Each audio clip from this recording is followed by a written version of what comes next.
Hello everyone and welcome, my name is Andrew Can and together we can game, here to bring you my brand new project, Can Play the Beginner's Guide. This project has been suggested to me a lot since I completed the Stanley Parable, which I will put a card on screen if you're curious of my playthrough of that.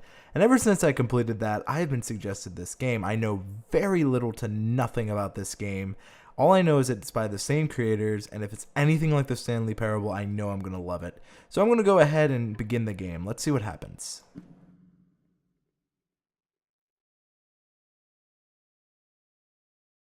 Well, audio is sure on.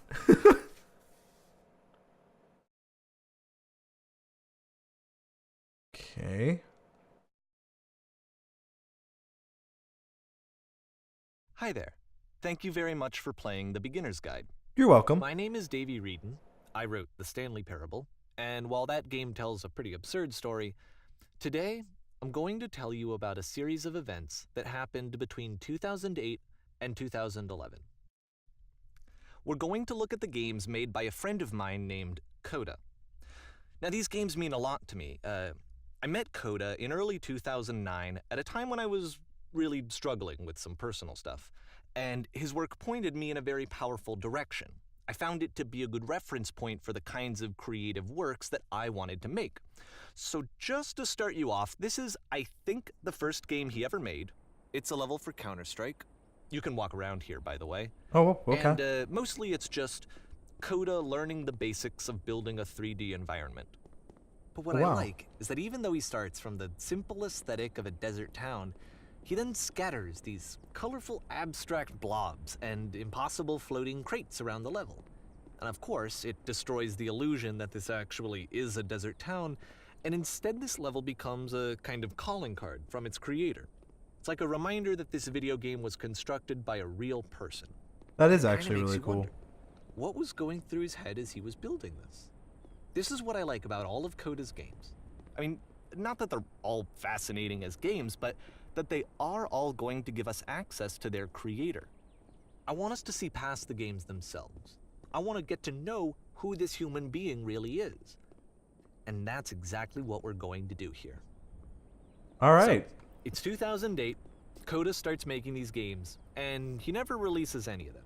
He doesn't put them onto the internet, he just makes them and then immediately abandons them, and they sit on his computer forever.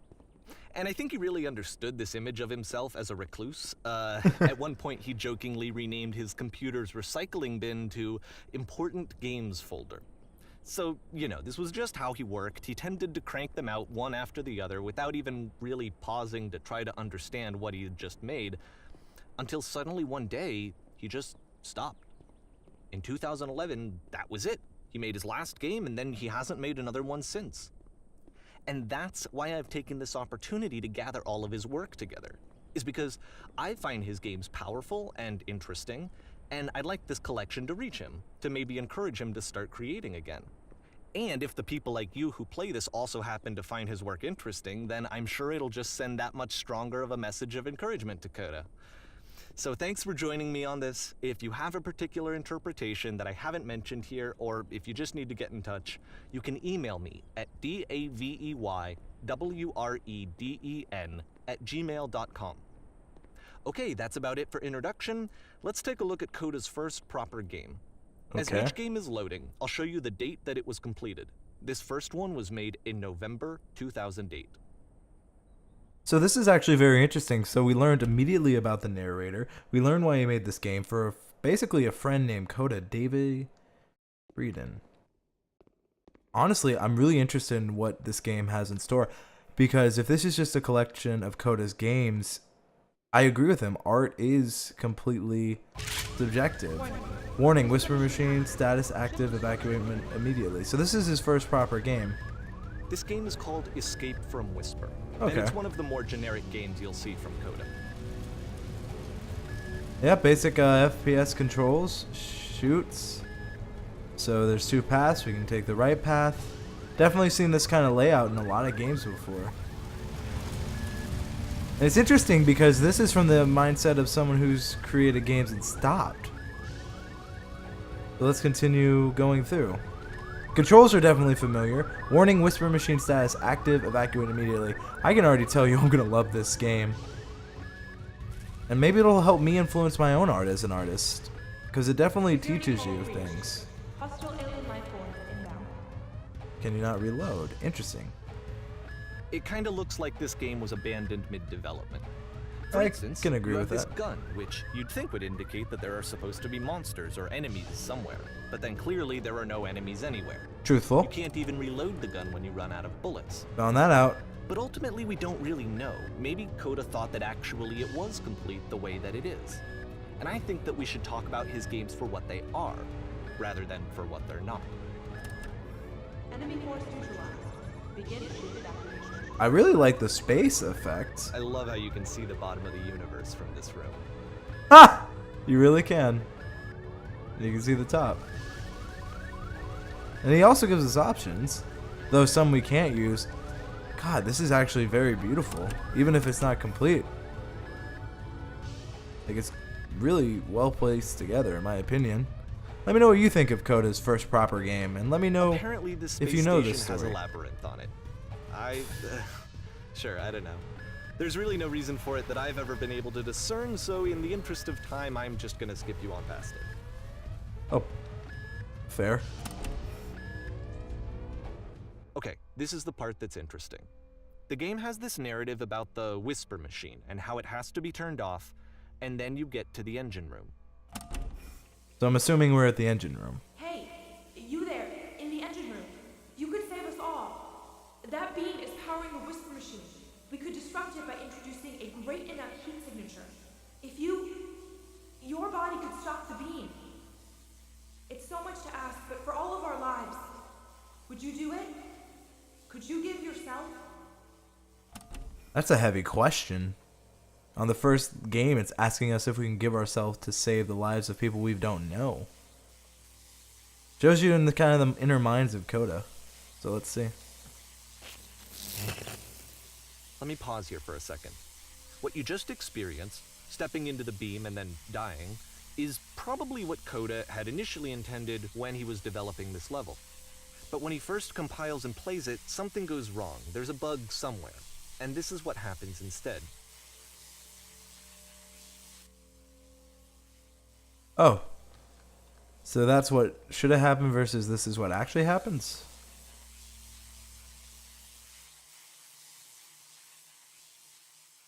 Well then. Holy hell. The beam causes you to start floating.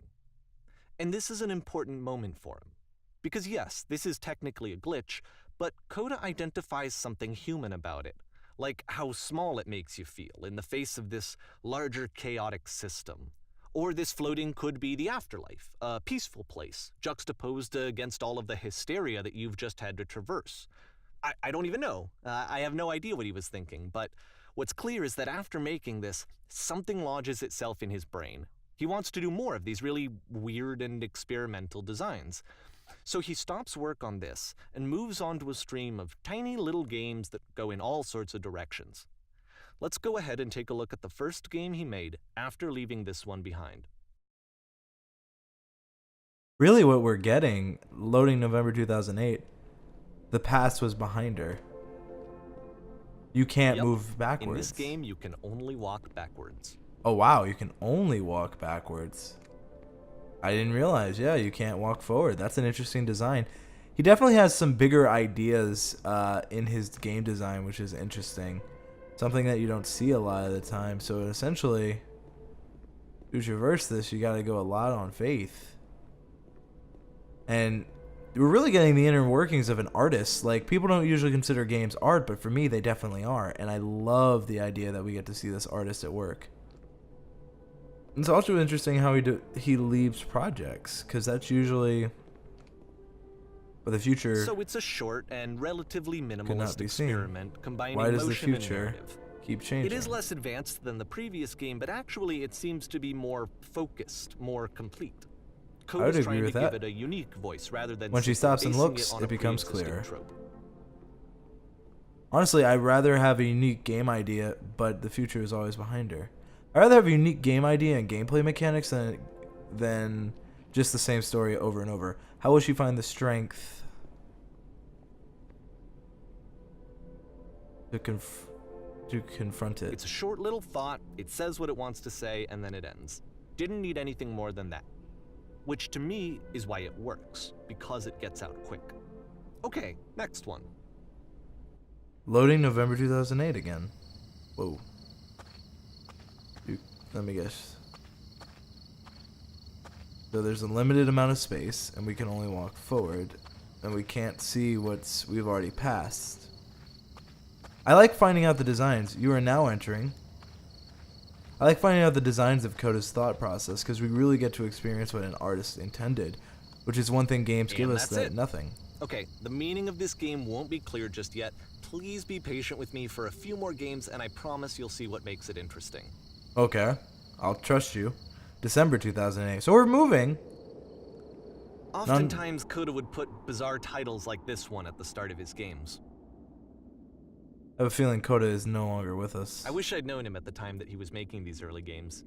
He would really only talk to me about his work as he was making it.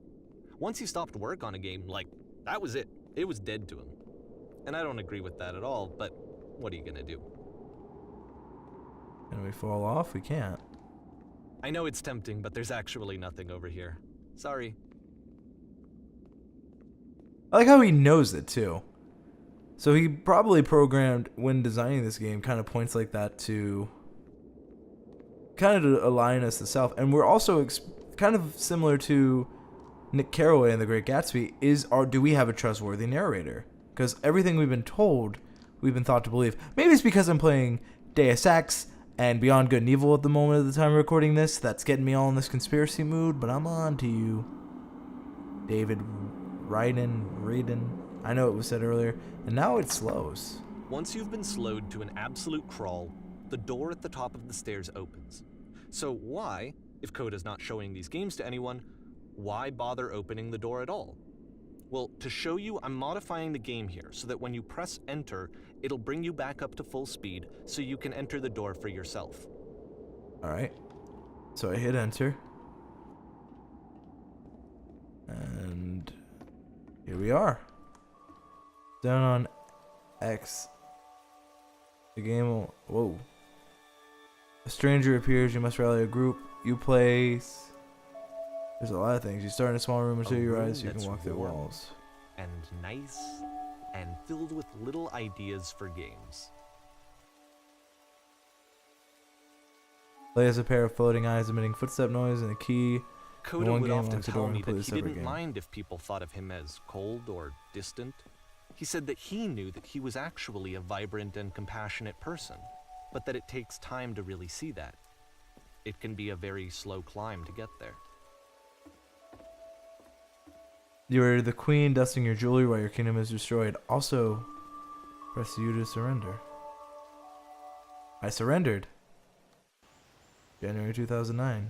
Ready, set, fish. It's really interesting to see the artist's mind explained from someone else's perspective. That's a good friend. It looks like there's options, but there's not. And this is also a more simple game from just the design. He likes the simplest looking games with bigger thought ideals, which I think is probably a good summary of this entire game series. So, well, this is new for Coda. It's an actual puzzle. Go ahead and see if you can solve it. An actual puzzle. Okay. Don't assume. Oh, I can jump. And probably crouch. Yeah. Or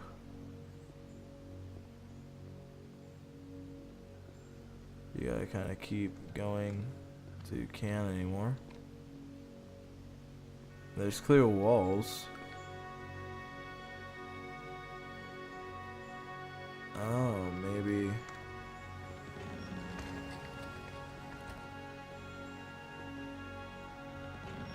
Don't forget that There we solution, go. because we're going to see this puzzle again soon. We're gonna see it a lot. We're gonna see it a lot. So, one door closes, another door opens, in a way. Literally.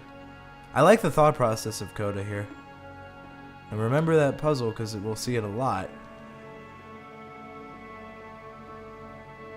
as an artist, and some people don't consider making YouTube videos an art, but anything you put your time into can be art seems to be the it, right person. You walk down a corridor, you solve a puzzle, you get to the end.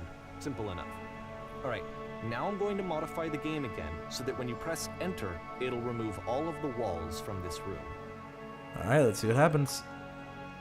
Whoa.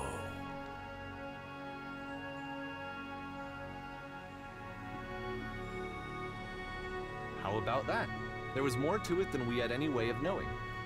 I actually find it funny that this game comes after the Stairs game, since they essentially convey the opposite idea.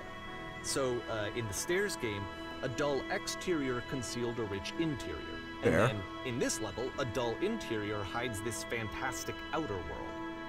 Either way, I think that the point is the same, is that most of the time you don't get to know what you're missing, or even that you're missing anything. That's not your role as a player.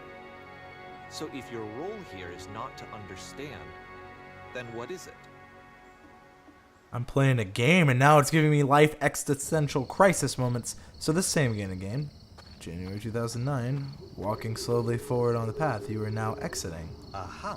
So this, combined with the entering game from earlier, tells us that Coda believes his games are connected somehow. It could even be that the Stairs game and the puzzle game are literally connected in between this and the entering game. There's a bigger picture that all of his games are meant to play a role in, some larger meaning that we won't be able to grasp until we've seen all of them. And once we have, we can step back and start to understand what exactly that bigger picture is. Loading, March 2009.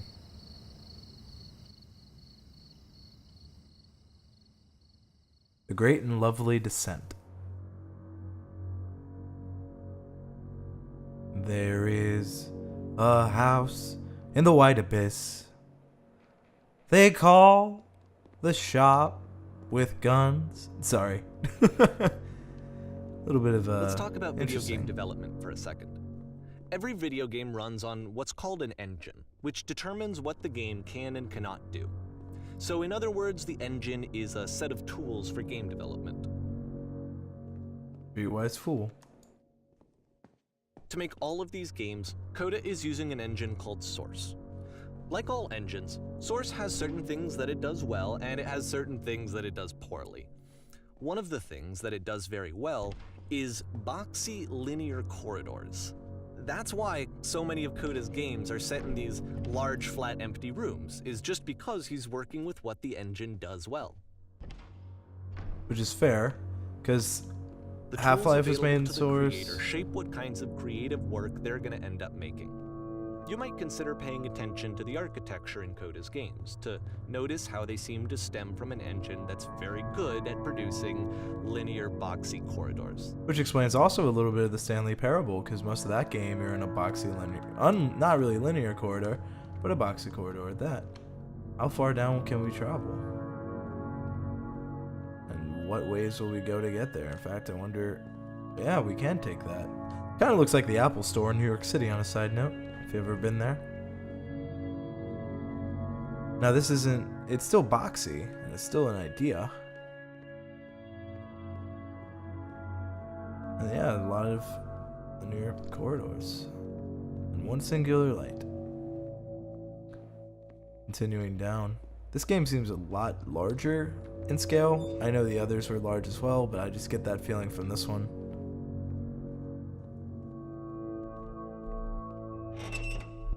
I really like the design. I hear radio chatter.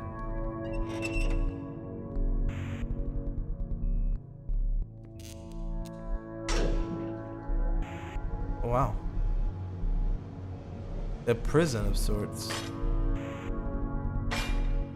This And- prison, funny enough, in Coda's original design, the doors stayed shut for a full hour before letting you go.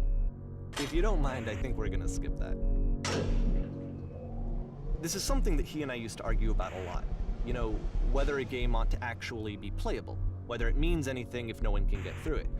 And I would always defend that, you know, all this work goes into the game, why not make it playable and accessible?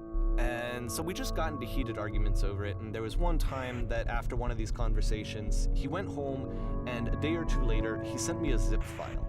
entitled Playable Games that was full of hundreds of individual games, each of which was just an empty box that you walked around in and nothing else. True. Believe me, I played every single one of those just to find out if there was like a gag hidden somewhere. There wasn't. So essentially, playable games doesn't exactly mean a good game. And I like that. I like how he showed that's point. In the artist world, there's pathos, ethos, and logos, and each three of those are very important. So he was definitely showing off ethos and logos. Pathos is personalized to you. Ethos and logos show your argument and counter-argument. So Coda was definitely... It's the puzzle again, with the exact same solution as the last time.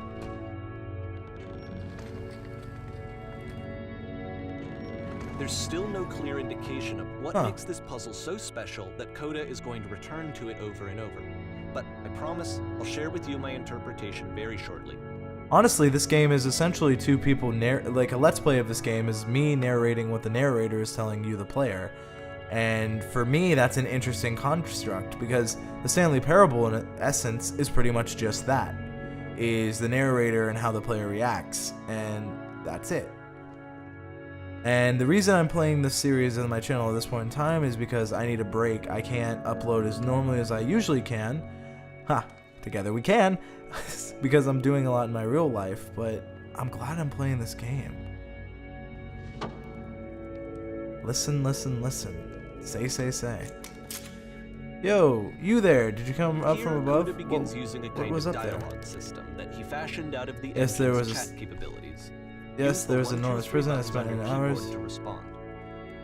I feel like whatever one we list, I wonder, and if you've played this game multiple times, do these options actually give different options? I'm curious. I'm more interested in the prison. Yes, there's an enormous prison I spent hours in. That's the world above. You've been there. Now this is important. Did you have to get through a puzzle with 2 doors and switches? Yes, I did. It was literally the last thing. I prefer not to tell you. After all, we've only just met. No, I don't remember having to go. I think I'll go with 3. I'd prefer not to tell you. After all, we've just met. What? But you don't understand. We were trapped here. That puzzle is our only escape. We need to get through it. So I can see also in their head the listen and speak style. You think you want to get through, but trust me, you don't. Let me describe it for you. Let me tell you all about what it is. Alright, I'll tell you how to solve it. Let me describe it for you. Let me tell you all about what is over there. No. That isn't possibly enough. I need to actually be there. I cannot simply be told that is it. I must see it myself. I must escape this prison. There must be an ending. Similar to what he said earlier, how one game is an exact opposite of his other game, Stanley Parable is nothing but endings. And this game is just nothing but unanswered questions. So we juxtapose the Stanley Parable with no endings, with nothing but endings, with a game with multiple games that don't seem to have a particular ending, which is a really clever move and a creative art decision. Hello, how did you get here? Was there a puzzle you had to pass through? Yes, you want to know how to solve it? No, I've been here. I'll go with 1. And then speak. No, we actually find the black space between the doors to be far more interesting. Have you seen it? I don't recall a space between the doors. Don't worry, I'm sure you'll visit again soon. Be sure to pay close attention.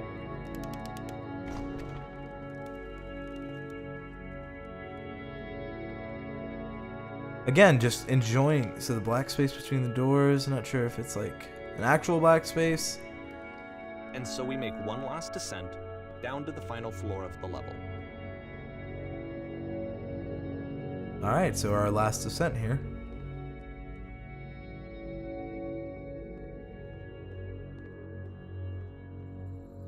Oh wow.